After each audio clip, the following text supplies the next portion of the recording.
déteste cette expression.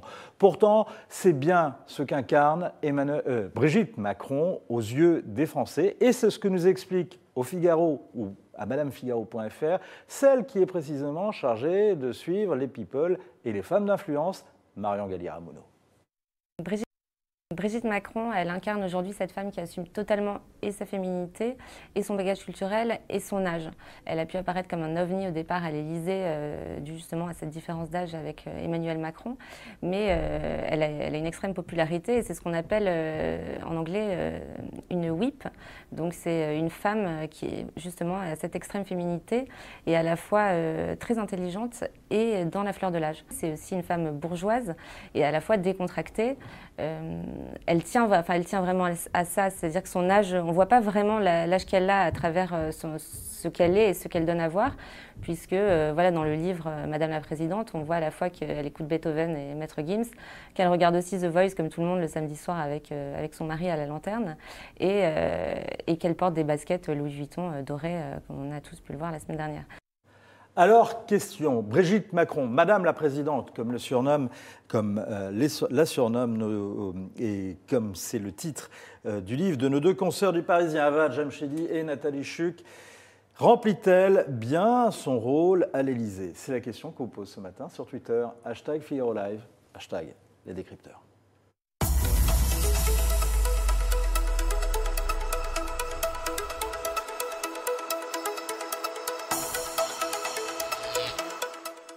Aux miens, je veux dire merci. À ceux qui sont là et à ceux qui ne sont plus. Car on ne fait rien de bien en oubliant qui l'on est et d'où l'on vient. À toute ma famille et à Brigitte.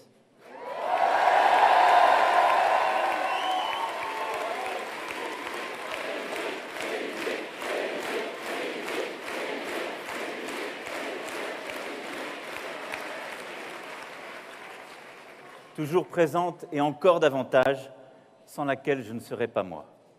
C'était le soir du premier tour de la présidentielle le 23 avril 2017 et d'ailleurs Emmanuel Macron avait été critiqué justement pour cette sortie. Bonjour Anne Fulda. Bonjour. Je ne sais pas s'il est besoin de vous présenter aux internautes, mais on rappellera simplement que vous avez été la première biographe du président de la République, la première biographe intime, et vous avez raconté notamment en détail comment s'est formé ce couple et la relation un peu particulière qui s'est nouée entre Brigitte et Emmanuel Macron. Vous racontez tout ça en détail, on ne va pas y revenir. Moi, ce que je voudrais savoir avec vous, c'est quel regard vous portez justement sur les 20 premiers mois, 21 même premiers mois, de Brigitte Macron à l'Élysée.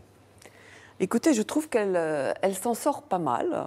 C'est vrai que la hantise de toute première dame, et plus particulièrement la sienne, visiblement, c'est de faire un faux pas. Elle n'a pas fait de faux pas. Elle a réussi un sans faute.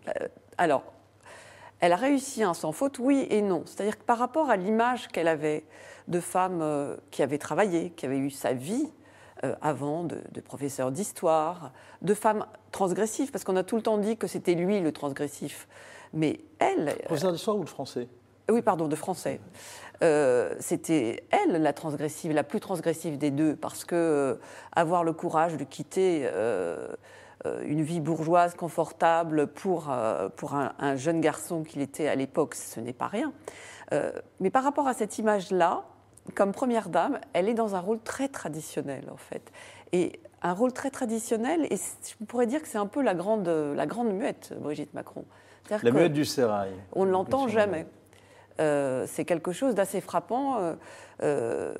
Dès les premiers mois, visiblement, justement, parce qu'elle avait un peu peur de ne pas trouver la bonne place, elle s'est très peu exprimée.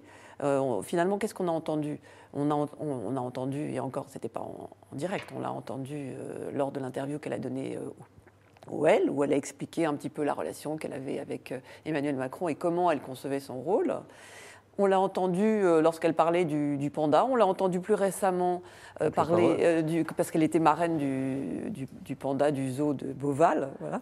On l'a entendu plus récemment. On ira justement voir quel effet ça a eu, notamment en Chine avec Cyril Plouillette tout à l'heure.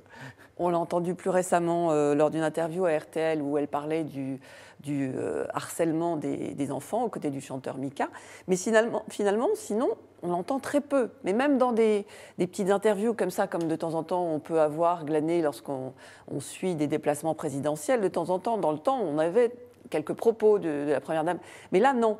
Visiblement, elle contrôle sa parole, mais à l'Élysée, on la contrôle aussi parce que c'est quelqu'un de très intelligent, mais c'est quelqu'un de très spontané, Brigitte Macron. Donc je pense qu'effectivement, ça arrange tout le monde pour l'instant qu'elle ne s'exprime pas trop. Alors, est-ce que quand même, malgré ce silence, malgré justement l'effacement apparent de ce rôle, elle a un rôle et surtout un rôle dans le dispositif macronien, et si oui, lequel ? Alors, en tout cas, elle a un rôle dans le dispositif macronien de son mari.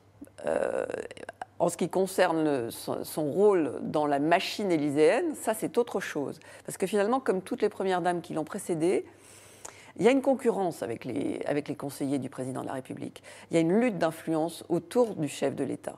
Il se trouve qu'elle a quand même un avantage notable, c'est qu'elle le voit tous les jours, en tête-à-tête, sans interférence, et elle peut lui dire ce qu'elle pense.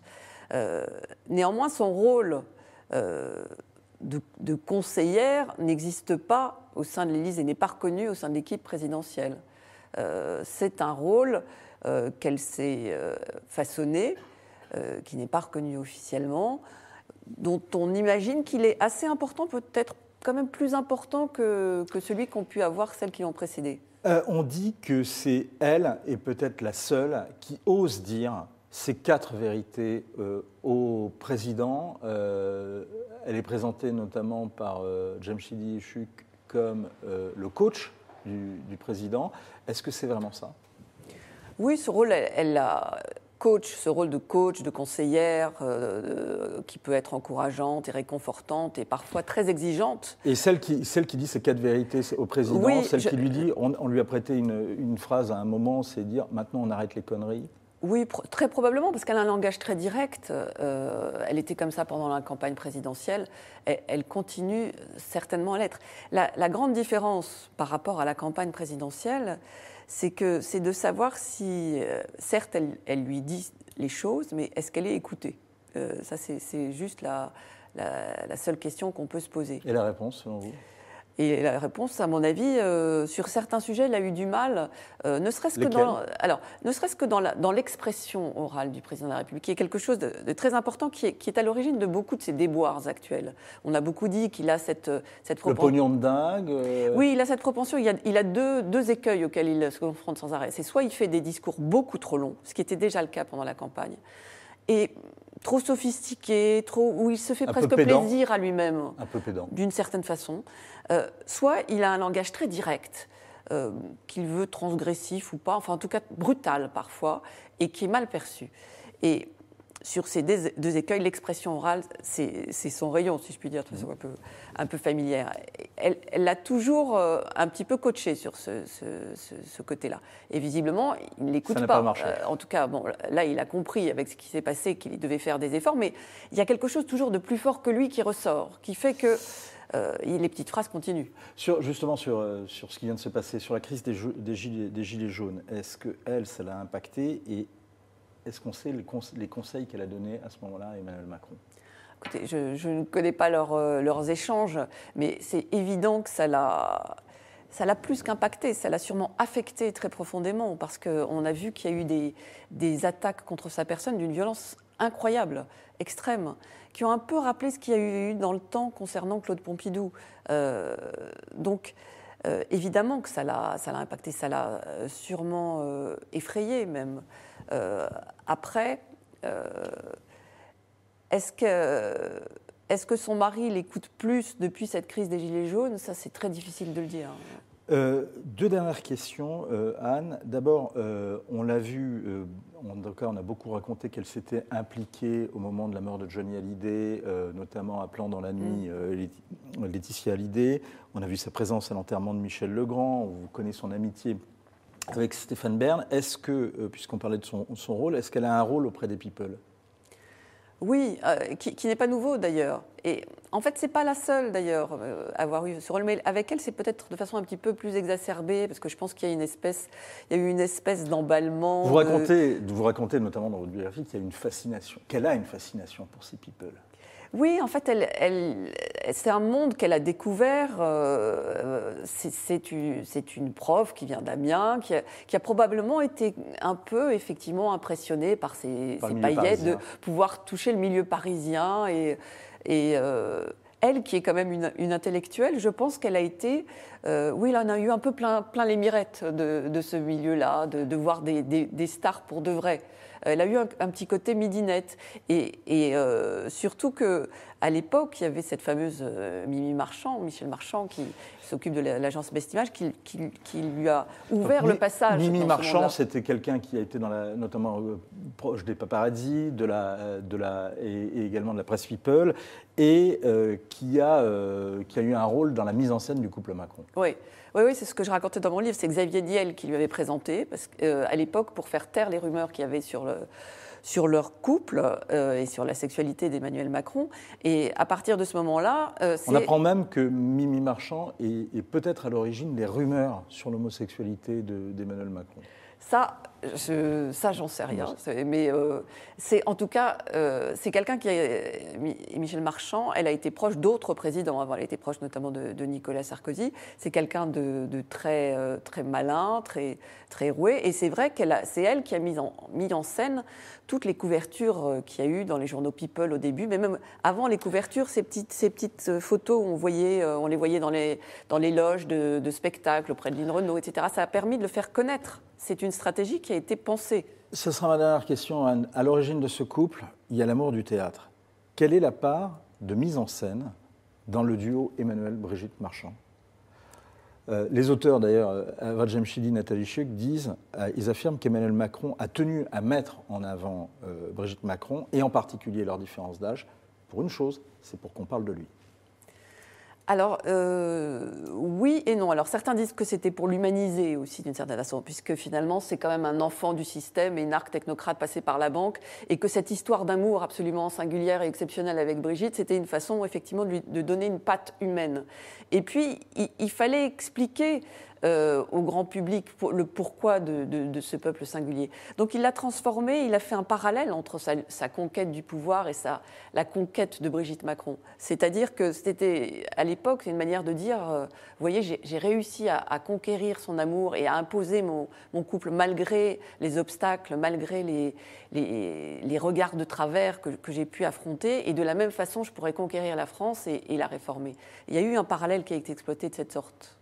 Merci beaucoup, Anne, pour ce premier regard très informé et d'experte. Je rappelle votre livre qui a été traduit en combien de langues maintenant ? 11 langues. 11 langues, et donc qui est présent sur tous les formats maintenant, grand format, petit format. Et livre de poche. Oui. Et livre de poche. Emmanuel Macron, un jeune homme si parfait. Nous, on vous pose une autre question sur Twitter ce matin. Brigitte Macron remplit-elle bien son rôle à l'Élysée ? C'est la question qu'on vous pose donc sur Twitter, #Figaro Live, #les décrypteurs. Et vous êtes une majorité à nous répondre non. Eh bien, vous nous dites pourquoi. Vous commentez, vous posez vos questions. Il y a beaucoup de réactions, notamment sur cette expression, sur ce terme de première dame. On l'a dit, Brigitte Macron n'aime pas qu'on l'appelle première dame. Et elle l'a expliqué au cours d'un voyage à l'étranger. C'était aux États-Unis, c'était au micro de nos confrères d'RTL.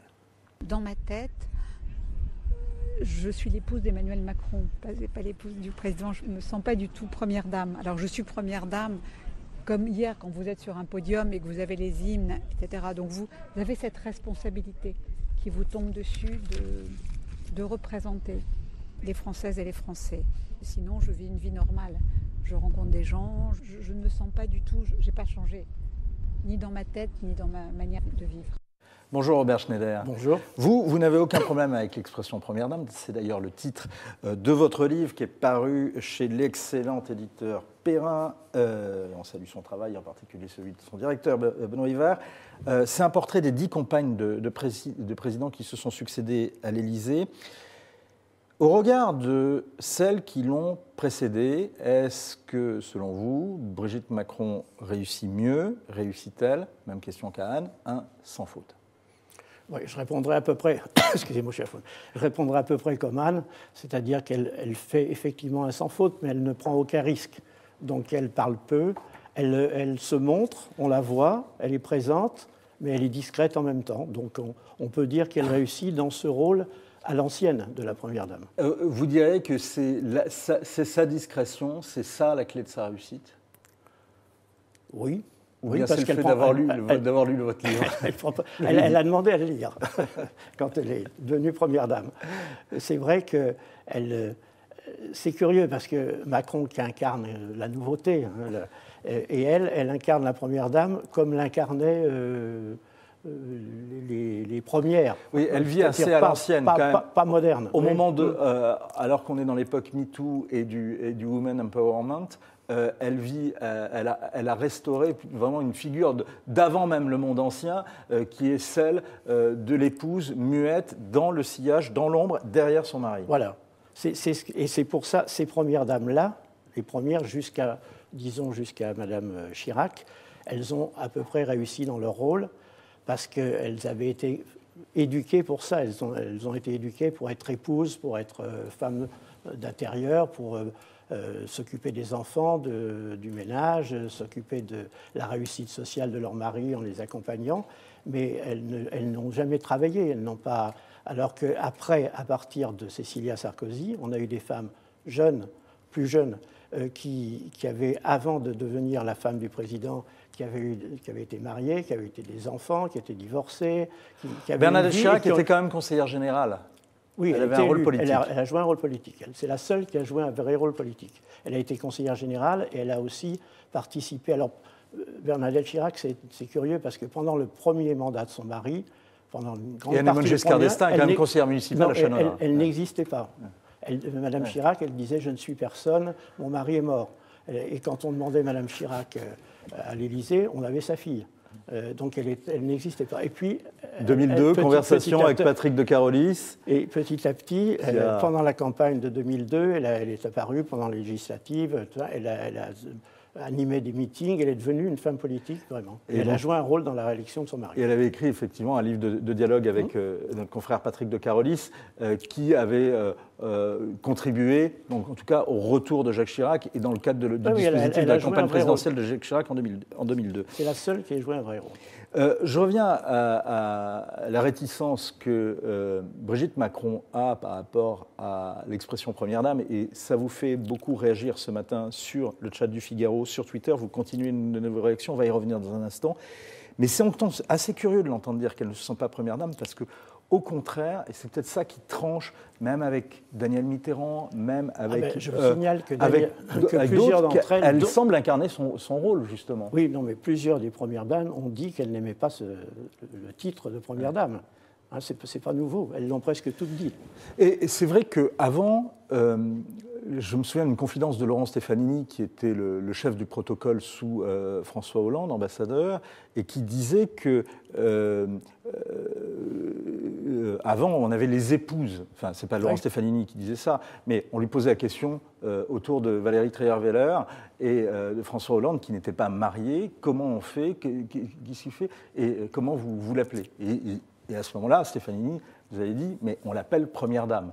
Donc c'est peut-être lié aussi à l'évolution, derrière ça, il y a l'évolution de la société. Et l'évolution, mais justement, du mariage. La fonction de Première Dame n'a pas évolué en fonction de l'évolution de la condition féminine. C'est ça qui ne va pas bien, à mon avis. C'était normal d'être une Première Dame jusqu'à Madame Chirac, à peu près. Ensuite, non. Et c'est pour ça que Cécilia Sarkozy est partie au bout de 5 mois, c'est pour ça que ça n'a pas marché. C'est pas parce qu'elle n'a pas supporté la pression de l'Élysée. Non, pas du tout. C'est parce qu'elle n'avait pas de rôle. C'est parce qu'elle avait déjà quitté Sarkozy, elle revenait, enfin, il a essayé de la garder. Elle a joué un rôle pendant quelques mois, parce que quand son mari est devenu président, parce qu'il voulait tellement la garder qu'il lui a passé ses caprices. On se souvient son rôle dans la libération des infirmières bulgares. Il y a une autre chose, c'est qu'on parle un peu de la popularité de Brigitte Macron. En tous les cas, c'est ce que disait tout à l'heure Marion Galli-Ramuno. Or, quand on regarde les sondages, c'est moins clair que ça. Elle est quand même beaucoup plus populaire que son mari. Elle n'a pas chuté du tout. Elle est plus populaire que son mari, c'est vrai, mais le dernier sondage d'Harris Interactive pour Closer montre qu'elle ne jouit que de 51% de bonnes opinions chez les Français. Je dis elle ne jouit que parce que en octobre dernier, le même institut mesurait à 56%. Donc il y a une perte de 5% durant la période. Et surtout, dans ce sondage, elle est derrière toutes les autres compagnes de président, y compris derrière Julie Gaillet. Elle n'est seulement devant que Valérie Trierweiler. J'allais vous dire pas Trierweiler. Voilà. Et vous savez, il y avait eu un sondage, quand Trierweiler est parti, il y a eu un sondage, il y en a même eu plusieurs, je crois, demandant aux Français s'ils voulaient toujours une première dame. Et ils répondaient non. Il disait bon, que le président soit marié, très bien, que sa femme l'accompagne dans les cérémonies, très bien, mais il n'est pas normal qu'elle ait un bureau, qu'elle ait une voiture de fonction, qu'elle ait des collaborateurs. Alors c'était une réaction un peu poujadiste, mais il y a quelque chose qui ne va plus dans ce rôle de première dame. Et vous pensez que c'est l'attitude de Valérie Trierweiler qui a beaucoup joué dans ce sentiment-là? Sans doute. Ça a été en tout cas la plus impopulaire de toutes. Alors, ça sera ma dernière question. Est-ce qu'à l'inverse, on ne peut pas dire que justement l'une des conditions, l'un des ressorts de cette popularité, même relative, de Brigitte Macron, c'est le fait qu'avant, il y a eu soit l'inexistante Julie Gaillet, soit l'impopulaire Valérie Trierweiler. Et deuxième chose, est-ce que finalement, au regard de ce qui s'est passé avant, elle n'a pas finalement restauré un peu cette fonction qui n'existe pas, qui n'a pas de statut, mais qui finalement est observée. Alors, son mari voulait qu'elle ait un statut. Vous vous souvenez, il s'était engagé pendant la campagne électorale. Quand il a vu que c'était très impopulaire, alors elle n'a pas de statut, mais il y a une charte quand même qui définit un peu ses fonctions. C'est ce qui est nouveau. Merci beaucoup Robert Schneider. Je recommande votre livre, donc Première Dame, c'est aux éditions Perrin et c'est absolument passionnant. Vous êtes plongé dans l'intimité de toutes ces dames. Je vous ai dit une dernière question, il y a une toute dernière question. Nathalie Chouk et Avad Jamshidi la décrivent, Brigitte Macron, comme discrète comme Yvonne de Gaulle, rebelle comme Daniel Mitterrand, le sens politique de Bernadette Chirac et le charme de Claude Pompidou. Ça vous paraît juste ? Ça fait beaucoup. Il y a un peu de tout ça, on peut dire, mais c'est beaucoup. On penserait que c'est une critique de votre livre, une critique positive de votre livre. En tous les cas, alors je le prends comme ça. On le recommande et il est aux éditions Perrin. Brigitte Macron remplit-elle bien son rôle à l'Élysée? C'est la question qu'on vous pose ce matin sur Twitter, #FigaroLive, #lesdécrypteurs. On parlait justement de la popularité relative de Brigitte Macron et c'est la confidence d'un sondeur avec qui on a échangé récemment qui précisait qu'aujourd'hui, Brigitte Macron est en tous les cas un point d'achoppement, un point de crispation dans une partie de la population. C'est ceux qui détestent Emmanuel Macron. Et ce phénomène n'a pas échappé à l'écrivain et au polémiste Éric Nolot. On l'écoute. Tout ce qui était porté au crédit de Brigitte Macron il y a encore récemment, elle s'habille très bien, c'est une présence qui équilibre un peu le côté arrogant de son mari. Maintenant, il y a le syndrome Marie-Antoinette qui s'est abattu sur elle. C'est-à-dire qu'elle est rangée exactement dans le même panier que son mari, ce qui n'était pas le cas auparavant. Et je salue Jean, Christelle, Titine, Tirten et 139 qui nous ont rejoints et qui nous ont donné leurs commentaires. On va y revenir, dans un instant sur vos questions, sur vos commentaires. Éric Nolot, vous le trouvez sévère ou juste dans son analyse ? Enfin, c'est ni sévère ni juste. Oui, c'est vrai qu'il y a une évolution de son image.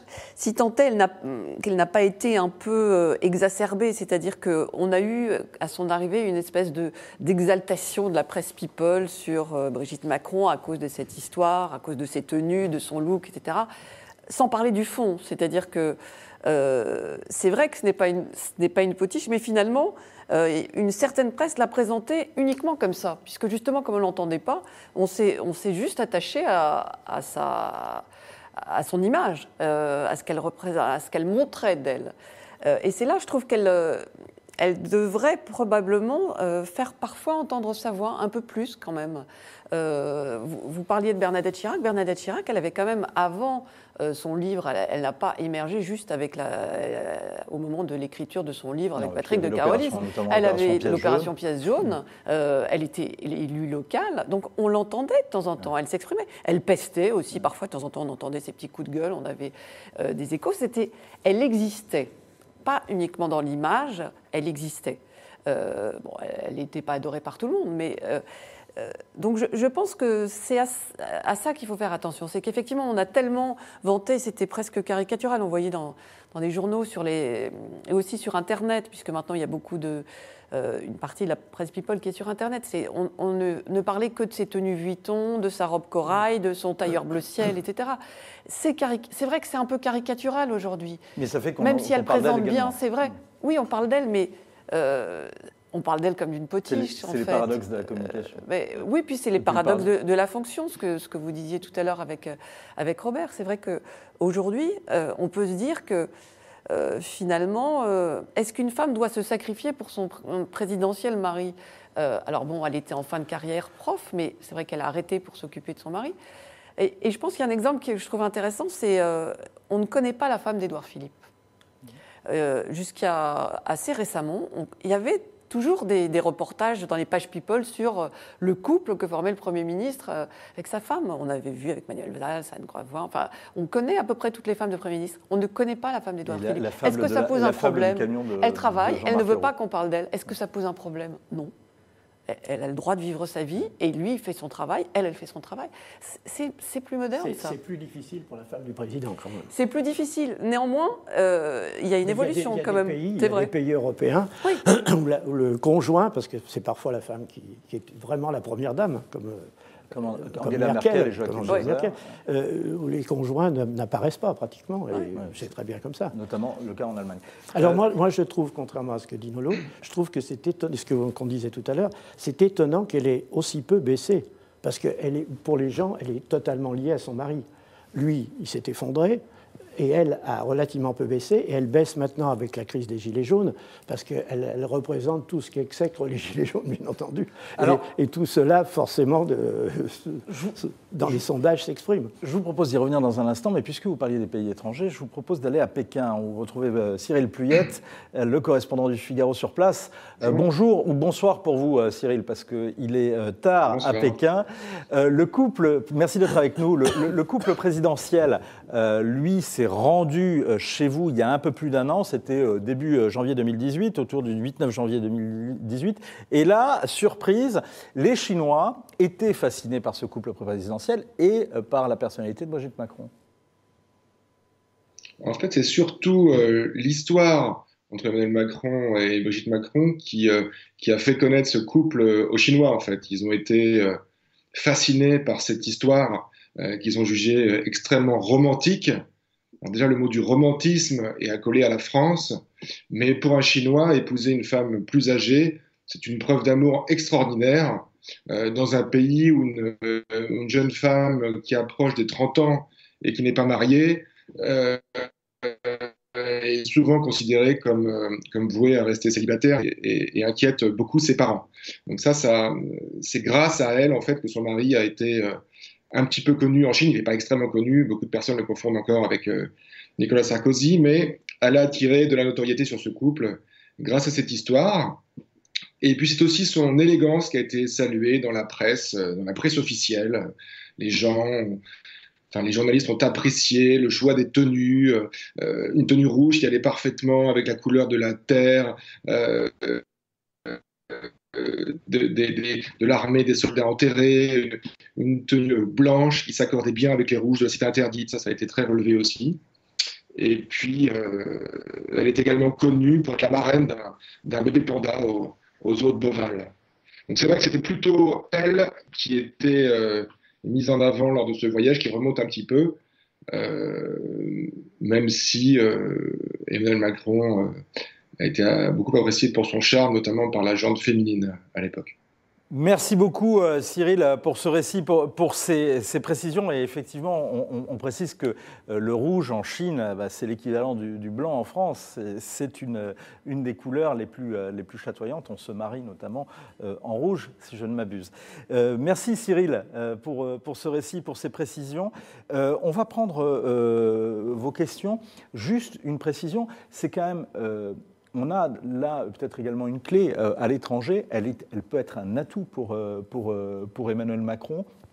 L'élégance, on le disait, mais ce côté même hors norme, ça fait qu'on en parle, quoi. Oui, pas c'est nouveau. sûr. Oui, bien sûr. Oui, effectivement, c'est pas la première. Elle a, c'est vrai, ça reste quelque chose de traditionnel, de classique, un rôle de représentation, tout bêtement, de représentation. Elle est l'image de la France à l'étranger. Ce qui est intéressant dans ce que disait Cyril Puyat, c'est quand même que l'accroche et ce qui va faire que des médias chinois vont s'intéresser au président d'un petit pays européen, ça va être quand même cette personnalité et ce couple et cette histoire. Mais c'était vrai pour Carla. Oui, ce que j'ai dit. Et souvenez-vous, de la presse étrangère était... Et quand Sarkozy se déplaçait, il imitait Kennedy, il disait « je suis le mari de Carla ». Mais d'ailleurs, c'est vrai qu'ils confondent avec Nicolas Sarkozy. La question Twitter, on la rappelle, êtes-vous satisfait du rôle de Brigitte Macron, la façon dont elle l'incarne à l'Élysée? Et donc, vous êtes une majorité à répondre 54% non. Alors, Jean dit, elle se voit en première dame. Ça, c'est un peu sévère, parce que justement, elle refuse l'expression, mais n'a aucun statut. Elle n'est que la femme du président, et elle se mêle de tout et manque de retenue. C'est pas forcément vrai, ça. Non. C'est pas, en tous les cas, par rapport à Valérie Trierweiler ou d'autres femmes qui l'ont précédée, même Danielle Mitterrand, c'est pas vrai. Oui.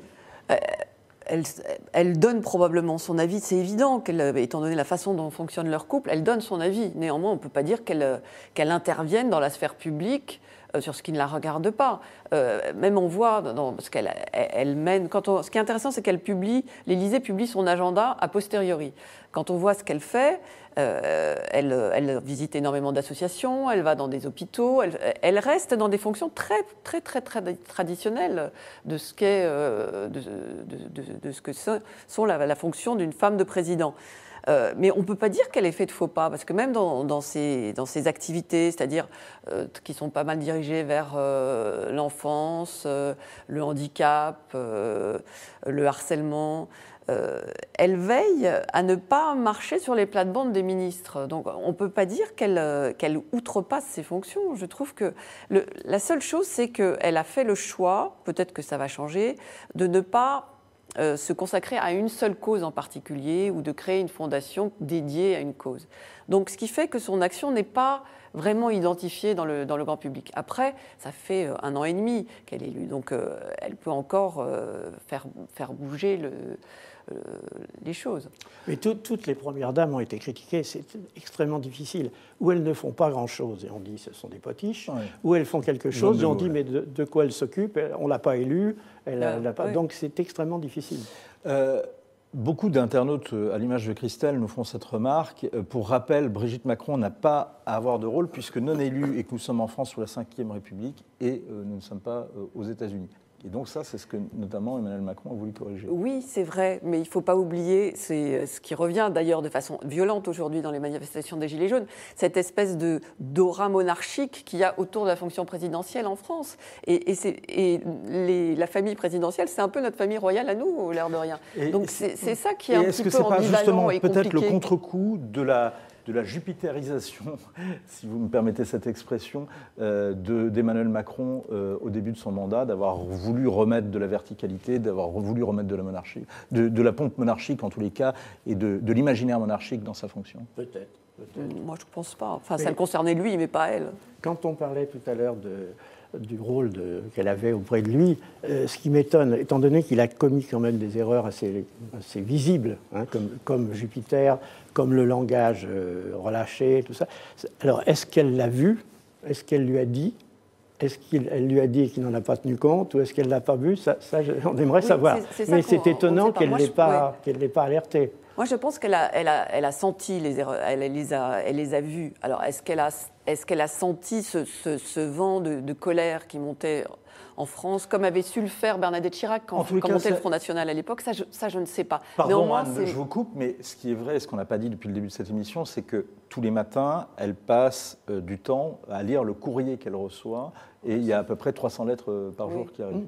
Oui, mais ça, c'est un rôle très, très classique. Toutes l'ont fait. Toutes l'ont fait, toutes se sont targuées de recevoir beaucoup de courriers, d'y répondre, de regarder, d'être une espèce de relais. Ça veut dire que ce n'est pas vrai?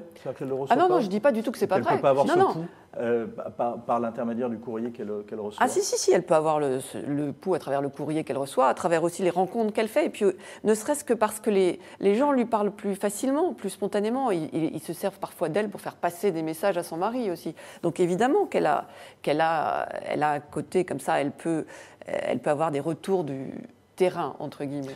Alors, il y a beaucoup également de remarques, comme le fait Tirten ou 1939. Madame Macron est peut-être une femme de qualité, mais rien ne justifie que l'épouse du président soit dotée d'un cabinet et de moyens aux frais du contribuable. Elle n'est pas élue. Un directeur de cabinet, un chef de cabinet, probablement des responsables de cabinet. À ce rythme, on peut aller loin dans la dépense de notre argent. Alors, sur ce point-là, est-ce qu'on sait combien... Ce que je vous disais, c'est les sondages qui montraient la prise en charge. On sait un peu plus maintenant. On connaît ses collaborateurs. On sait, alors je ne sais pas s'ils ont chiffré son coût, entre guillemets, mais on connaît que ses collaborateurs. Et en tout cas, c'est beaucoup plus modeste, par exemple, que Mme Chirac, qui en avait une vingtaine, que plusieurs d'entre elles. Alors, de mémoire, ils ont tenu justement dans le livre d'Avad Jamshidi, Nathalie Chuc, on parle d'abord d'un budget qui est assez lié à celui du cabinet du chef de l'État. Et on chiffre entre 300 et 400 000, en tout cas pour Brigitte Macron. Ça vous paraît Franchement, je n'ai pas d'idée. Je suis incapable de vous dire si c'est le chiffre qui correspond à la réalité. Je sais qu'ils ont fait un chiffrage et qu'effectivement, c'est lié au budget de l'Élysée, mais je ne peux pas vous dire si c'est le bon, quoi. Je veux dire. Merci beaucoup pour ces précisions. Vous voyez comment l'avenir, vous, Robert Schneider, au regard un homme qui a vu le passé, maintenant peut prédire l'avenir, pour Brigitte Macron, en tous les cas, quels sont ses défis dans les mois, les semaines, les mois et les années à venir? C'est de rester à peu près populaire, même si elle a baissé dans les sondages. Et je pense que son défi, c'est de trouver vraiment sa place, qu'elle n'a pas vraiment trouvé. C'est-à-dire se mettre au service d'une cause ou de... elle avait, pendant la campagne, vous savez, elle avait dit que c'était scandaleux, les jeunes des quartiers qui ne pouvaient pas s'intégrer parce qu'on ne leur donnait pas les moyens et tout ça, il fallait que l'éducation... Alors, elle a peut-être eu un rôle dans le fait qu'on ait dédoublé les classes dans les quartiers difficiles. Mais par exemple, elle pourrait épouser un rôle comme ça, qui ne soit pas directement politique, mais qui touche les Français, quoi. Si elle reste comme ça, je pense qu'effectivement, elle va lasser. C'est votre avis également, hein? Oui, ce que je vous disais, je pense qu'il faut qu'elle trouve sa voix, qu'elle trouve, qu'on entende un peu sa voix de façon mesurée. Et je pense qu'effectivement, si elle avait peut-être une fondation ou une cause assez identifiée, ça serait peut-être bien. Et une toute dernière question. Est-ce que vous savez comment s'appelle la première pièce de théâtre jouée par Emmanuel Macron et mise en scène par celle qui deviendra sa femme? Alors, j'ai oublié. C'est pas Goldoni? Non. Comment? L'art de la comédie. L'art de la comédie. Printemps 1994. Faut-il en déduire quelque chose? Eh bien, c'est peut-être là une question auquel je vous invite à continuer de répondre, puisqu'on va se retrouver demain matin, même lieu, même heure, mais pour un sujet différent. On va parler gros sous, cette fois-ci. La Cour des comptes a rendu son rapport. Alors, qu'est-ce qui a plombé l'économie selon les magistrats de la rue Cambon? Eh bien, réponse et surtout débat avec vous demain, ici, à 11h11. En attendant, vous restez sur Figaro Live dans quelques minutes. Yves Tréhard présente le talk et reçoit Louis Alliot, député Rassemblement National des Pyrénées-Orientales. Et ensuite, vous avez rendez-vous cet après-midi avec Figaro Live Musique. Et ce soir, avec Point de vue, avec Guillaume Roquette. À très vite et vous restez toujours avec nous. C'est sur Figaro Live.